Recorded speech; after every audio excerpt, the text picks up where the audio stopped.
So I'm Mike Selby. I'm Deputy Director of the Cranbrook Public Library. Can everyone hear me?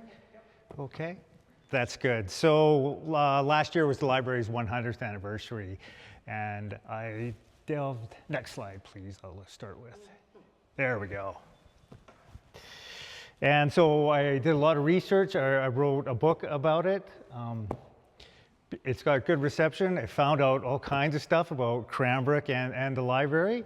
So I'm going to get into it as we speak. I too am honored to live and work on the traditional and unceded territory of the Ktunaxa Nation, and to recognize that Indigenous people's experience with libraries has not been historically great. I'll return to this later and we'll see just how unhistorically great we've been. Sorry, can you hear me? Yeah, I saw. Okay, I was too far away, sorry. Yeah, there you go. Okay. So there's what was the Tudor House, St. Eugene's Hospital on King Street there. You can see that's a long time ago. Next slide, please. Cranbrook, 1888. One shack overlooking, you can see the mountains there, and we'll go to the next slide, please. 10 years later, Cranbrook, 1898, almost in the same place. So the railway showed up. It transformed what was St. Joseph's Prairie or Colonel Baker's Farm into the center of lumber, mining, railway, and a government. BC government set up shop here. The gravitational pull of people here was so unavoidable, Cranbrook would incorporate as a city in 1905. Next slide, please. So the railway also brought people who could read and write. In 1901, a quarter of the population was illiterate. By 1920, that was down to 10%. Does anyone know what it is today? We've gone backwards. It's 16% now in Canada.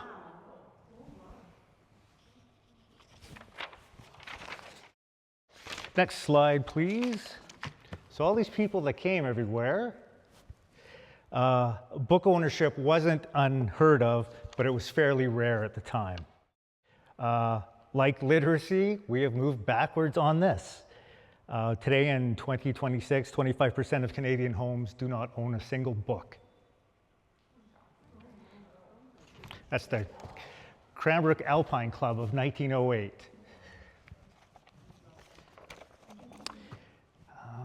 Next slide, please.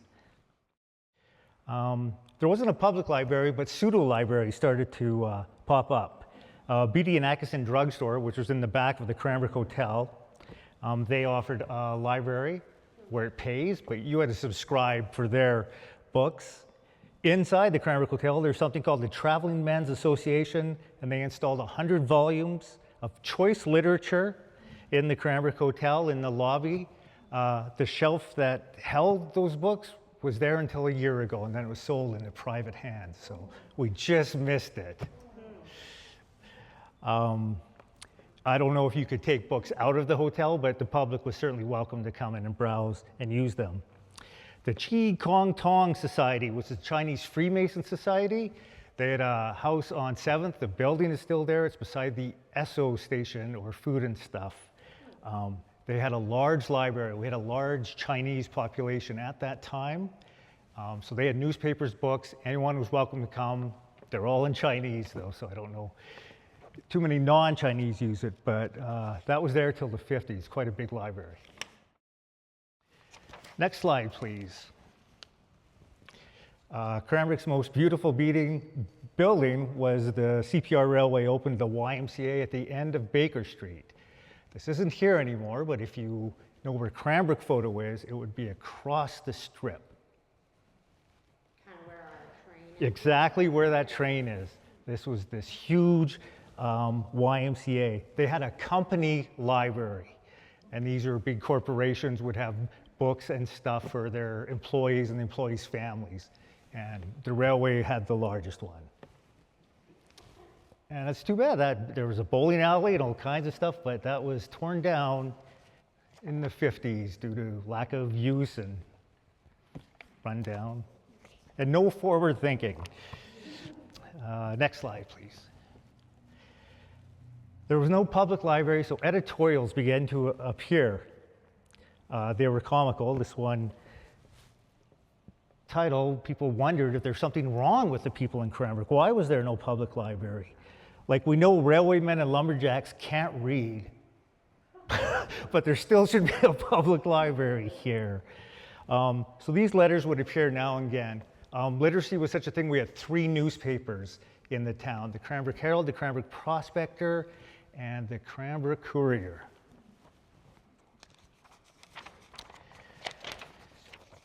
Next slide, please. So the province itself in Victoria wasn't immune to people groaning about not having a library. So you can see on Baker Street here, they placed 100 books into a room above Mighton's Tobacco Store, which is currently Hush Home Furnishings. If you go upstairs, that was a tobacco store in the 1910s. Yeah, oh, sir.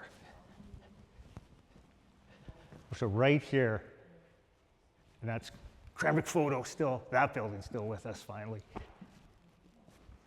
So that's where they deposited 100 books. Now the province, they went off on a bit of a fantasy because they promised Cranbrook membership cards, a fully trained librarian, all kinds of stuff, furniture, but none of that came. They sent books, packages to most smaller rural places. And it didn't matter anyway, because in true Cranbrook fashion, all the books were stolen.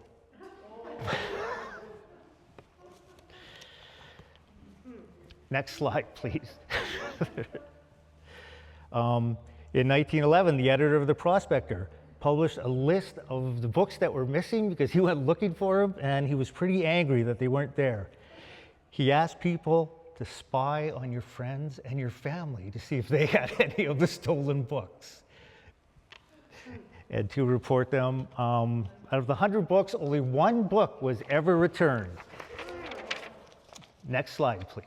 They're taking a turn barley. That was the literary classic, The Yarn of Bucko Mate. So bad, even the thieves didn't want it, so they gave it back. Next slide, please. So, an unsupervised room of books clearly was not going to work here in the East Kootenays. So the Prospector put this out in 1911, very grammatically awkward. Let us know what you think to a public library in Cranbrook. Sorry. There, yeah.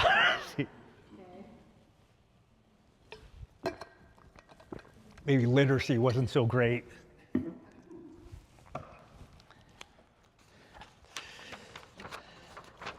The following, sorry, next slide. Whoa, wrong slide. Sorry, next slide after that. Oh. There we go. There we go. So in 1912, 3,000 businessmen were coming to Cranbrook to see if they should invest in this area. The president of the Cranbrook Board of Trade said, we better have a public library to show these people. A public library represents stability, culture, literacy. We better have one if people are going to spend money here. So nothing happened, and we didn't get one in 1912. Next slide, please. So some citizens in the winter of 1925, they met at the YMCA building, and they were going to get a library going.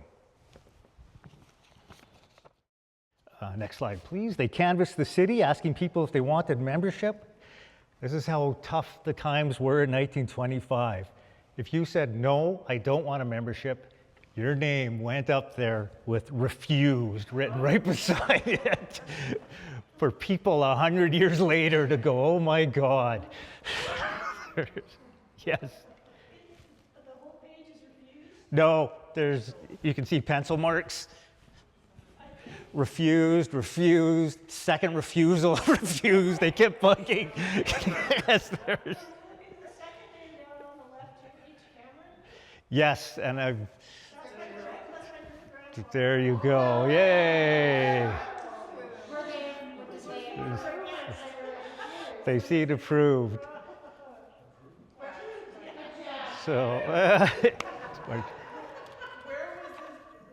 this paper found?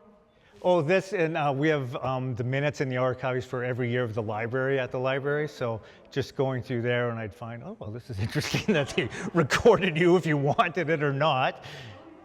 What was it, $2 and a $1? People, I'll come back to that. I'll tell you what the money's for. And what year was the story? That was 1925 in the winter. Now, in the newspaper, most recent count, when it talked about 1919, you know what happened to Dave Humphrey's column? And it had a paragraph there about people who are wanting to donate books. Now, I'm not sure if it was to the library or a school, but please bring your books in it and describe how many. Oh, wow. books and that sort of thing. It could have been a school in 1919, yeah, because they didn't organize anything. It was an interesting little note that I read. Yeah. No, that's great.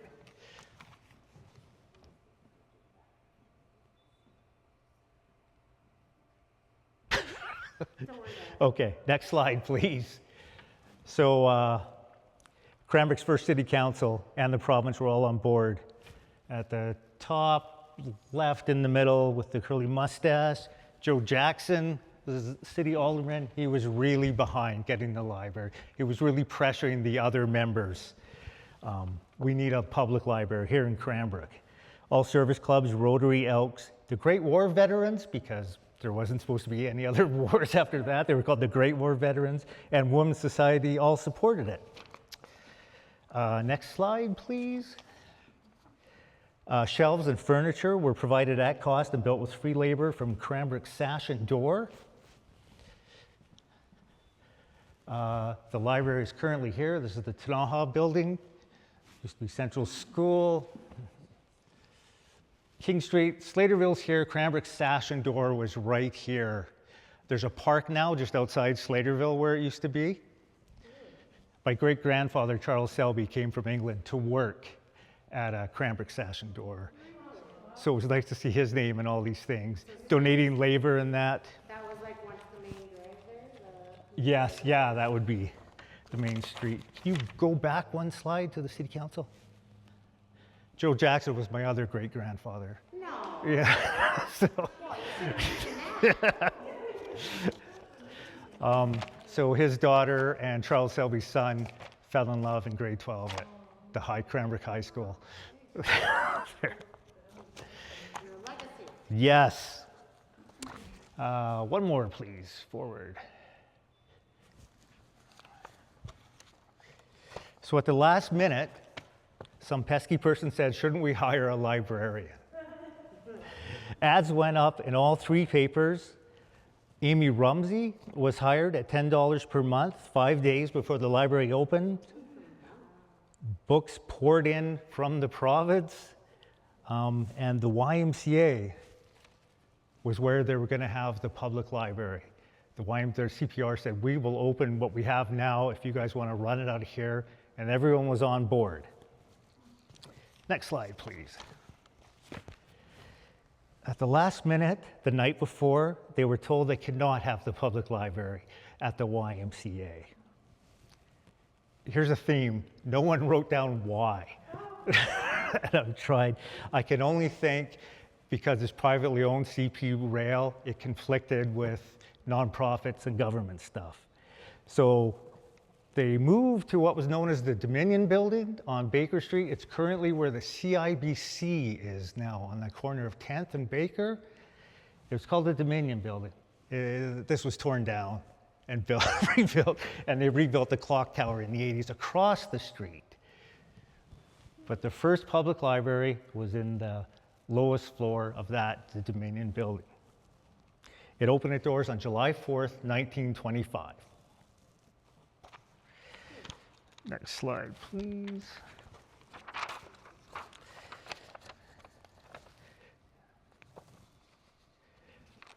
So they celebrated on that day that they opened after much champagne, and I inferred there was champagne because people said a lot of horrible things to each other that evening that they shouldn't have.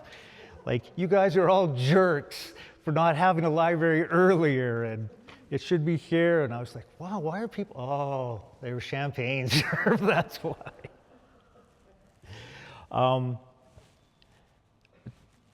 That is not Amy Rumsey, the librarian. That's just a stock photo from the 20s of Champagne I find. I could find no photos of her anywhere. But on the right is Mayor T.M. Roberts. He checked out the very first book from the library. Next slide, please. And that book was Canada, America's Problem. Yes, that was the first book ever checked out. Went to the mayor. 100 years later, nothing has changed.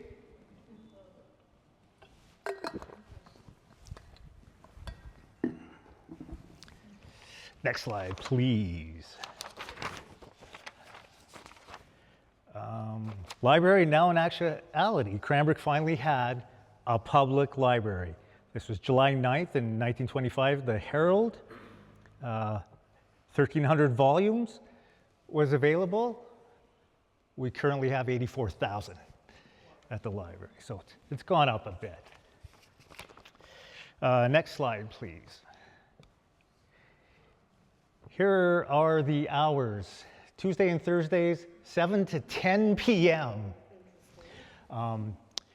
The uneducated railwaymen and lumberjacks got off work, and that was their time that they could bring their families.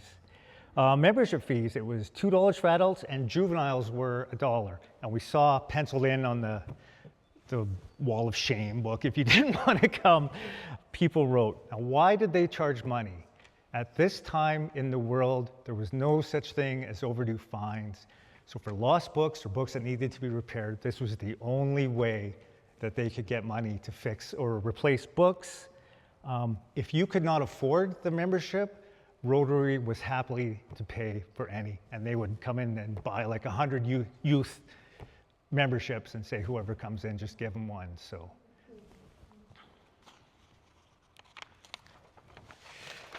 Next slide, please. So 10 years went by without a book challenge. But in 1935, Mikhail Sholokov's and Quiet Flows the Dawn, a board member said it was unfit. And surprisingly, librarian Rumsey agreed with him. No one wrote down why it was unfit. It's too bad because it's one of the most significant literary works of the 20th century, and Sholokov won the Nobel Peace Prize for this book.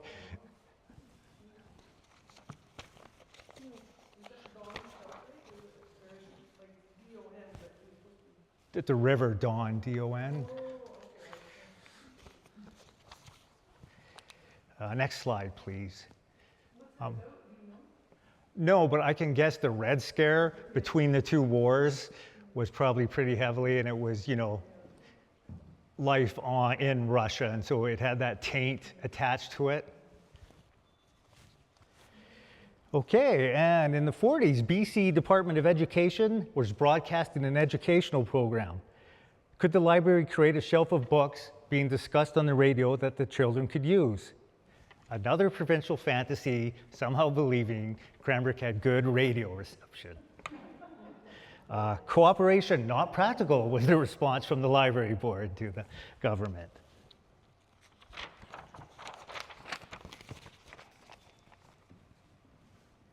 Next slide, please.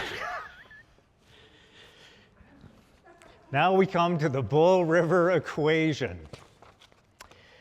Area C was also able to use the library, although the board referred to them as country people in their minutes. So here it is. Each member might take 2 books and that they could keep them for 2 weeks, and during that time could be passed from hand to hand so that 4 members each would have 8 books to read during this 2 weeks, not 1 week, not 4 weeks, minus 6.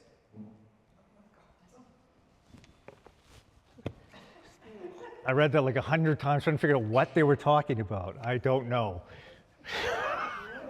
But country people wanted books, and this was... The problem with libraries, next slide please, is they grow and grow, and the Dominion building became way too small.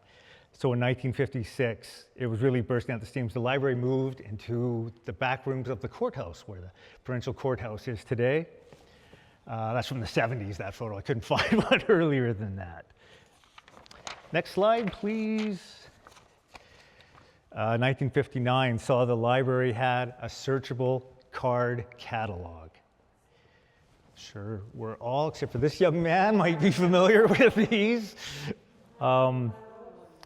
What did they do before card catalogs? Yeah, they had shelf lists, so you'd have your bookshelf and a handwritten or typewritten list of what books, alphabetical, were there. Not very good. I mean, it's easier just to look on the shelf yourself, and to update them was a nightmare. Next slide, please. So, once again, the courthouse was far too small, and people were really complaining. So, trying to get a new building, and then in 1970, Woolworths gave the city a bunch of money so they could build. And on city land, Safeway is there currently, but if you grew up in Cranbrook, you're familiar with that Woolworths. So the city, surprisingly, gave that money to the library to build a new library building. Next slide, please. And they built one of the most awful double-wide horrible material that opened in 1971. That's the library I grew up in, other people. It was right behind the Recplex, where I think there's exercise equipment for seniors there now, but that will all be gone. This was supposed to be temporary, but it was not. The library was there. It was flooded, the roofs were breaking, asbestos was everywhere, plants were growing out of the thing. But everyone loved it. It was beside the swimming pool. And everyone who grew up in Cranbrook, the swimming pool had an apple machine. For like 10 cents, you could get an apple. So on social media, I'll post this, Throwback Thursday. And then someone will go, hey, remember the apple machine? And then there's just this thousands of people talking about the apple machine. Well, no, this is about the library, not the swimming pool's apple machine. Next slide, please. So the Prime Minister opened that Cranbrook pool back in a time when Prime Ministers could fly around the country opening pools. Did he visit the library? You can see the library in the way back on the left. If he did, no one wrote it down. And no one knew, and I couldn't find anywhere anything. And I was like, someone you think would write, hey, the Prime Minister came to visit us, or that, a sitting Prime Minister of Canada, regardless of, but no. But a year ago, last February, I was going through a box of old stuff. I found this, a book by Pierre Elliott Trudeau, congratulating the Cranbrook Public Library on their new building. So he must. And signed by him and presented July 2nd, 1971. It's about Confederation, so it's really boring, but now we know Prime Minister Trudeau visited the library. And the pool never got anything this cool. No, I'd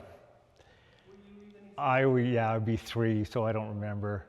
And I don't know if my parents were in love with Trudeau's policies, so.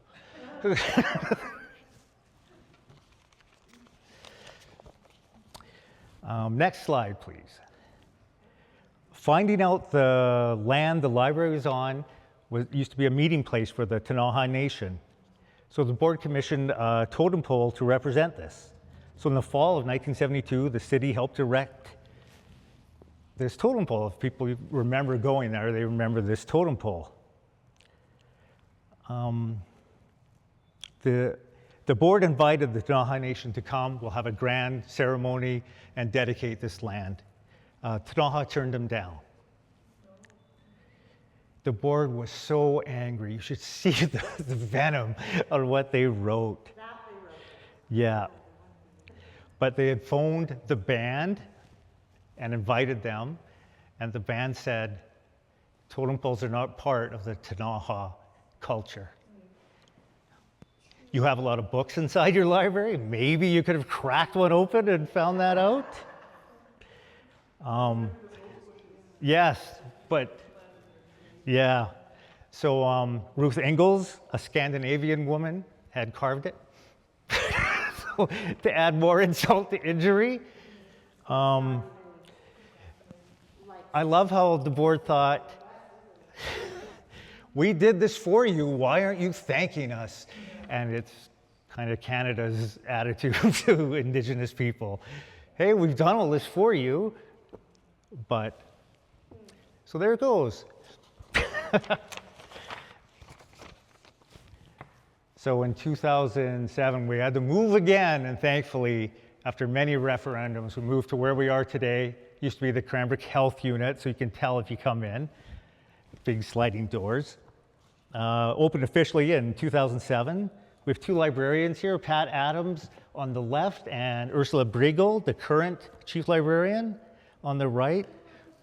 The library's been there for 100 years. They have both been chiefs for 50 of it. Wow.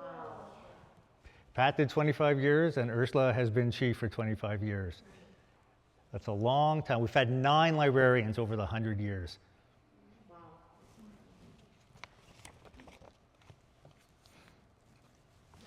Next slide, please. Cranbrook had a much older library. In the early 70s, at Acklew Ski Hill, which is not a ski hill anymore, but if you grew up here, it used to be a ski hill. It's called Acklew Estates. It's above parkland. BC Hydro had uncovered 50 by 20 feet slab rocks full of petroglyphs. In Cranbrook? Yeah. Huge. Yes and no. So they're probably 12 to 14,000 years old. The images on them, they're not just like a symbol, like a deer. It's like a higher mentally thing. It's information. Hydro bulldoze, they're huge, like 50 feet by, no, 20 feet by 5 feet slabs, rocks here, here, and here. Hydro bulldozed over a few just to get them rest. And in true Cranbrook fashion, people went up and took them home and chiseled a lot of them. They've tried to have the province sent archaeologists, the city, but they couldn't post a 24-hour guard. So what's left is still there, but it's buried. They buried them, which is a common practice to protect archaeological significant sites. It's now on private land, but the people who own the land know if a provincial from Victoria archaeologist needs to get at these. So they're still there, they're just buried? Mm-hmm. And no one can see them? No. And people, you know, someone made a fireplace out of them. When I was a kid, you'd hear rumors about people taking these things or carving Grad 72 on them. I went to Parkland. George Bloomer was the librarian there. He is here, a photo of the only photo that the townsman had. He's doing chalk drawings. Like most librarians, try to make information accessible to people who could see it. So we have these photos. You can get the provincial archives in Victoria has more. I tried to get info for the book, but no one would respond. So much time has gone by. It's a long time ago. If it was it someone we can guess? The townsmen, people guessed all the time, but they were, you know, ancient astronauts or Mongols from carved. It dates to the Ktunaxa. This is their history. Their experts haven't been able to say what it is. Was it a meeting place? Was it on someone's, back then, their land, private land? Did people come and hear stories here? We don't know. So I'm naming it Cranbrook's oldest library. And if it's 12 to 14,000, it's older than Alexandria and all the other ones that we do celebrate. But it would be nice if something was done. I want to see them in a museum. That's right. Next slide, please. Well, we had funding things last year, so we were trying. Next slide, please. Sure is. Yes. Okay. Why did the Cranbrook Public Library last 100 years? Crime goes down if your town has a public library. Businesses thrive more. People enjoy a better quality of life. Teens feel safe. I mentioned the awful statistics earlier. 25% of Canadians don't own a single book. Illiteracy is currently at 16%. There's now a latest study that people out of Scotland this year, and this is exciting, children who read for pleasure, that's now the #1 indicator of future success in life. It used to be your parents' income would determine what happened to you, but now they're finding that doesn't matter where you come from. If you read for pleasure at a younger age,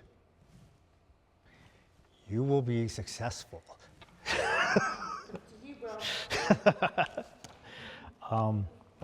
And the library is a place where people, that 25%, can come and get books.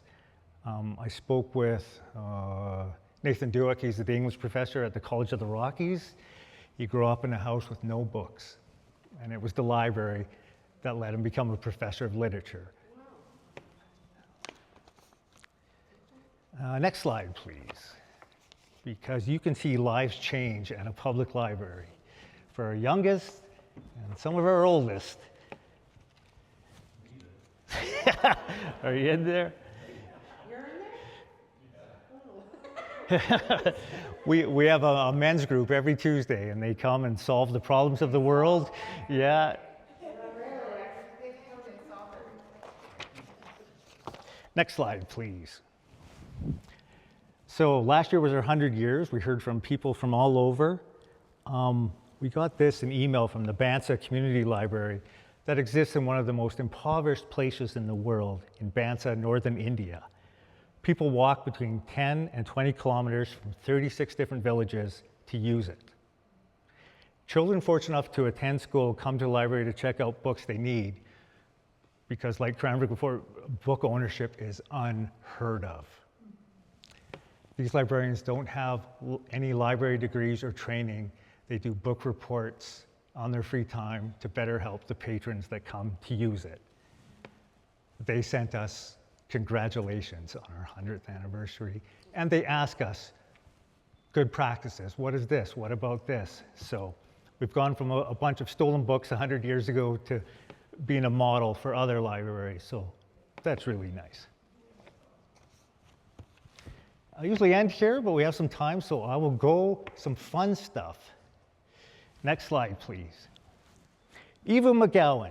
She's one of the first library board members. She wrote 2 novels. The one on the left, Janet of the Kootenay, was to large acclaim and thought she'd be one of Canada's next novelists. Second one, Graydon on the Windermere, didn't do so much. She promised a third one, it never came. She went on to manage the Sash and Door and did that. She was a powerhouse of what what library science calls the ideology of reading. This is where reading good books makes you a good person, reading trash makes you a trashy person. She wanted kids to read Ruskin and Ibsen and not Percy the Pirate. There's no scientific basis for this. It was just a belief that people had. It's wrong. You could have comic books. Comic books have to be read. They contribute as much to a person's growth and literacy. So she was around in the 20s and 30s. Her books in 1918 came up. We have Janet of the Kootenay, a newer edition of it. Janet, this woman from England who moves to Creston via Cranbrook and starts an orchard and falls in love with a military man. I'm trying to think. And it was really, you know, yeah, it's fiction, yeah. And people thought it was really great. Like Ontario, New York people, you could read reviews of Janet of the Kootenay. But I think she just, that was it, or took over raising a family. But I get a kick out of her, as you'll see on the next slide. She would write various statements in the paper like this one. In Cranbrook, it is still the regular and fashionable thing for wives to go about with their own husbands, and for young men to be sober at dances. I can barely say it. Oh, Eva, so God bless you. It was her daughter that carved the totem pole. Oh.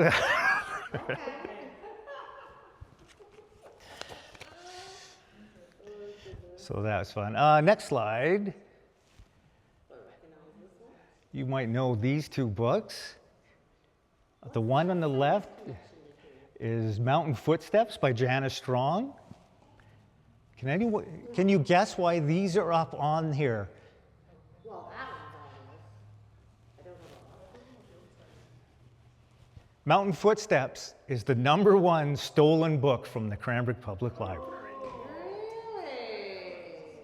The second most stolen book is The Outsider. Janice's husband wants a sticker that says that for all new editions, that it's the most stolen. I shouldn't say stolen. People check it out, but they do not return it. They take it camping, it never makes it back. We always have to have so many. The Outsiders, when people discover it in school, they come, whoever takes it out, I have to buy so many copies of The Outsiders every year because they just go missing.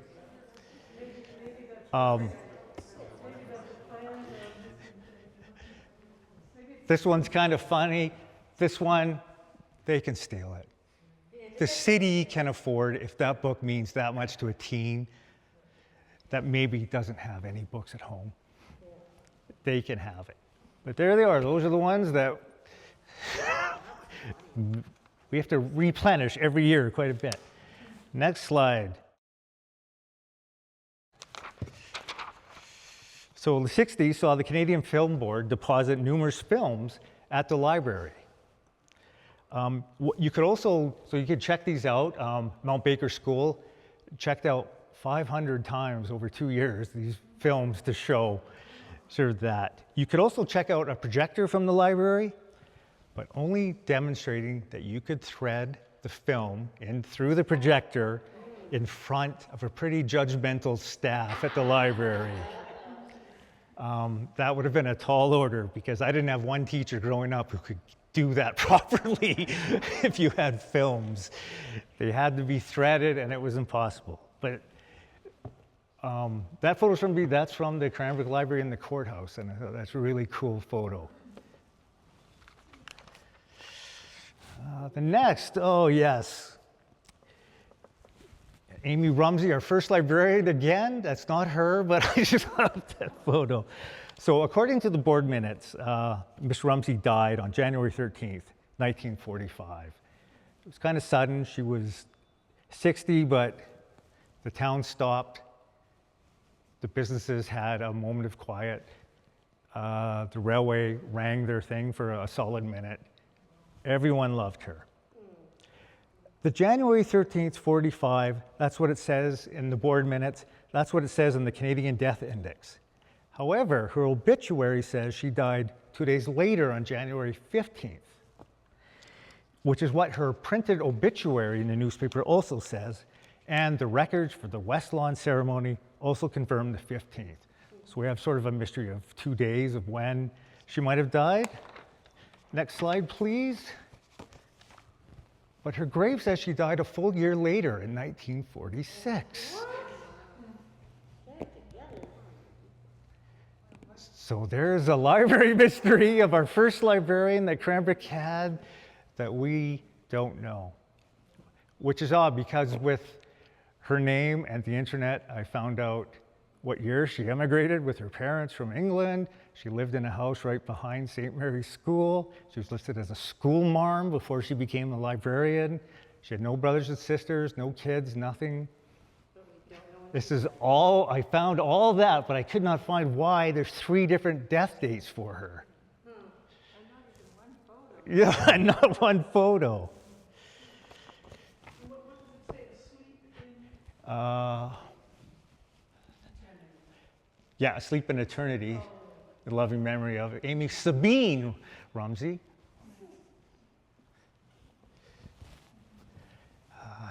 Next slide. I just want to thank everyone who came to this thing.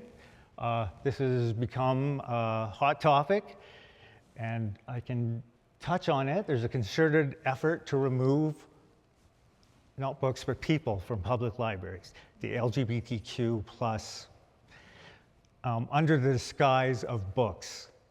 People saying we need all these books. Libraries are grooming people, but it's not about the books at all. It's about removing people. 50 years ago in the States, African Americans weren't allowed in public libraries. This is just another thing of the same, but please know, over the 100 years, everyone is always welcome at the Cranbrook Public Library. Thank you for giving me your time.